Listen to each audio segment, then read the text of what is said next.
What is up, everyone? The 25th Gene is back with another Webtoon video. A little different video from my normal reviews, as I've never really talked about much about this subject, but I kind of want to bring it up. So, with Unordinary actually getting really good and a lot of big details we're starting to learn, I think it's a really appropriate time to really talk about some possible theories that I've actually had about Ember and just the whole system, because I've never truly talked about it, and I think it's a good time before things start to actually come out in the open.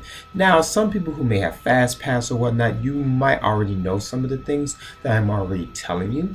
But with that, I just say, keep it a secret for those who have not yet to read the webtoon of that level or don't have fast pass, just because we really want it to be a surprise for us. With that being said, let's get into the video. So today, again, I'm going to talk about potential theories and just daily facts about Ember and the organization of Unordinary. So who is Ember? Ember, I think, is the backbone of the webcomic of Unordinary, my personal opinion. Uru-chan really made a very complex and very detailed world riddled with superpower hierarchy that is amazing to read and fun to digest. And Ember is definitely at the pinnacle of that, as being a secret organization in which we don't really have a lot of details on, even being within 3 years of Unordinary, and it's been a massive webtoon success. We still really don't know much about Ember, rather than they're either A, working for the government, or B, they're behind the scenes doing something. So Ember is this private organization that is, from episode 1, has been killing superheroes. They've been killing superheroes who are vigilantes to make a statement about the hierarchy that their world is in today. It's really unknown how Ember is said to do it, because a lot of the superheroes that they kill are extremely insanely powerful and very strong, but Ember somehow finds a way to kill even some of the top tiers people with little to no explanation. One of our characters, by the name of Remy, who is a very nice girl, by the way, brother was killed by the hands of Ember, and that rage really gets to her to where she wants to find out more about Ember, and her curiosity is very piqued because she wants to find out the people who murdered her brother and what purpose did they serve. The purpose of Ember is quite unclear at the recording of this video, but we do know that they are murdering high tiers for either a statement or for another ulterior motive. It is also said that Ember is working with the government because of how they're able to get away with this and nothing really is being done. And also how the news is only telling you what you want to hear, which was actually pointed out in a recent chapter by our boy Eason, about how the news is really only telling you what you want to hear and restating facts to make it look like that there's new updates about Ember, but really they're just doing the same monotonous circle over and over again. With that being said, with that little explanation about Ember, what are my theories about Ember? I am definitely agreeing, but this was already a very common theory. I definitely agree that Ember is working with the government. Ember is too big of an organization to not have been at least identified more an aspect. And it's really weird how the police themselves are able to just cover it up, and they're able to really just get away and just scrape the cracks under just a lot of normal pretenses. I think Remy was very right in the first half of Unordinary, in which they are working with the government in some way. Either they're being funded by the government or they're the government themselves. The point is, the fact that Ember escapes federal punishment and without federal discovery is actually a very mystery, to the point where I do believe that they have someone behind the scenes of the government organization that's really helping Ember with what they got. My second theory about Ember is that they are using drugs to amplify abilities. This is, again, these beginning theories are kind of theories that you can just ascertain, or you can just confirm by just reading the book. I just want to talk about all my potential theories about Ember because I think it's just really interesting to talk about. Now, in the first half of Unordinary, when Remy pursues the vigilante road to get caught by Ember, it is discovered that they're using some type of drug. I like how in the dialogue text where it says it's like their powers have been amplified.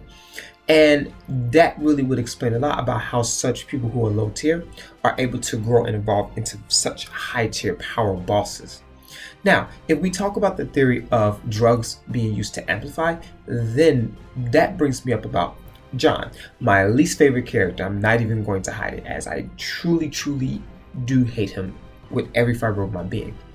But there's a possible theory that John is actually working with Amber in some way, or he was influenced by Amber, and they gave him a drug to basically increase his power. Now, maybe with their purpose with this, it was to wreak havoc in that school, because Amber is a very chaos-oriented organization.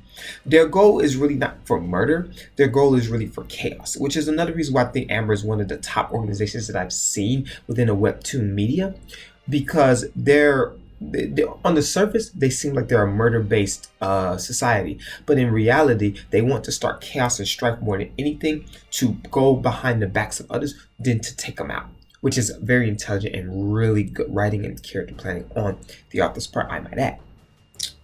But it doesn't really take away from the fact that John was once an actual cripple. Like, that part is very true about John's past, which we can confirm. However, his power rapidly shot up, and really no one knows the reason why. It is very possible that either his father is working with Amber, or Amber was able to get a hold of him one way or another. The point is, I do think Amber has something to do with John, but I really don't know what. I don't think John is really working with Amber. I think John just met with Amber, which was unbeknownst to him, and then they, amplified his ability for him to wreak havoc upon the schools that he does. With that being said, if the principal is aware of all of this, it still is a little weird that he allows John to run rampant in the school in which he is causing all of this trouble. Now, the principal does say that there is a plan and that the school needs him, but I really wonder if he just has other ulterior motives, or even if he's working with Amber himself. The great thing about Amber is that it's not just one person, it's an organization, and the organization looks like a cult, right? In which it's really just a lot of people, and people you wouldn't expect. And I do think that the principal somehow probably is working with Amber, because there's really no logical reason to let a psychopath maniac run rampant in your school, hurting your kids, and just basically destroying lives.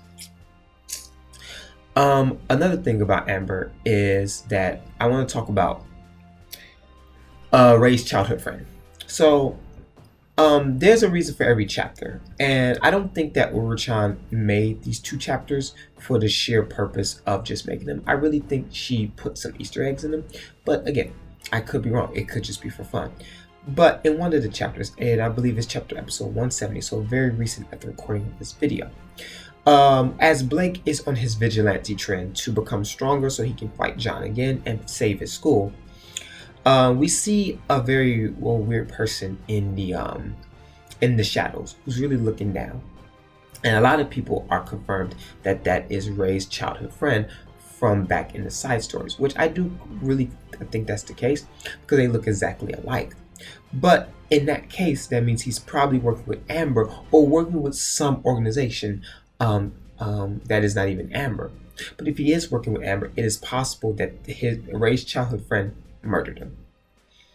That is actually a high possibility, just because there's really no legitimate reason about why Ray died, and it's always really swept under the rug, even by public officials themselves. So it is very possible that if Ray's childhood friend, and I'm just saying it because I don't know the name, is a part of Amber in some form or fashion, it is possible that he set his own friend up with the intent of murdering him. Amber is also keen on vigilantes, but they're also keen on ideals. And the reason why the book Unordinary was blocked, because it really challenged the ideals that we know about today. And Ray's ideals were very different than most people of his ability. And he really thought differently and really wanted the best for the entire school. So it's possible that, but his friend was completely the opposite. So it's very possible that his friend could actually have identified that and just basically wanted him murdered, because a mentality like that shouldn't really exist within their world.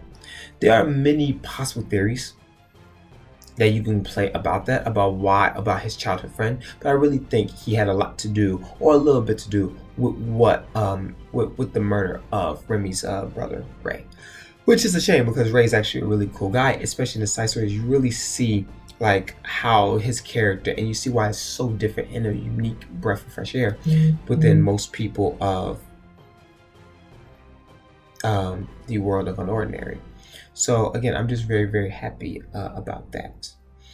And that is all of my theories.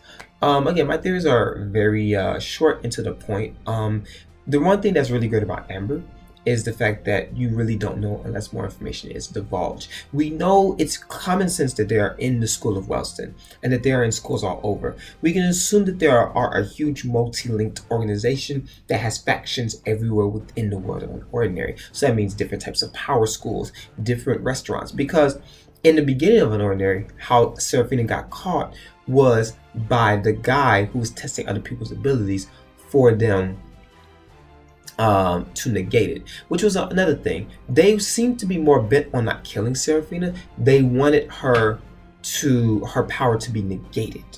So they made sure that her power was negated, and I really think that was very strategically planned. When Seraphina's power was negated, okay? This is very important to note, so take notes. When Seraphina's power was negated, that started this hierarchy of the school. The hierarchy started to break. People started going out of control because there was no one who was powerful than Seraphina, and once her queendomship, you can say, was taken from her, it allowed other people who were weaker than her to rise into power. So basically it created chaos, and I truly think Amber was looking for chaos. Now, why within this school, I don't know, but definitely Seraphina and John are linked more ways than one, are super linked, and I think they want chaos for some reason.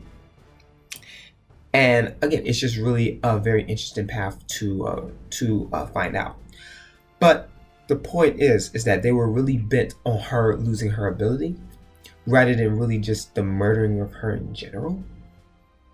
So I really think they wanted to do that. So it enlists fear. It destroys hierarchy. It makes chaos. It does all of these many various things with the intent purpose of them weakening the population so they can come in for the kill. As my personal opinion, I really like how strategic Amber has been, and I like how they're just a shadow group. And I really like how Uru-chan really took the story and flipped it on his head. So it was about the school, but I think it all connects with Amber because this is what Amber wanted. They wanted chaos, they wanted strife, they wanted anger, and they wanted pain. And somewhere along the line, our lovely Seraphina and our much hated character John are very, very in the middle of it. It's just too early to really say how because Uru-chan is an amazing person who didn't give us a lot of very detailed information about it.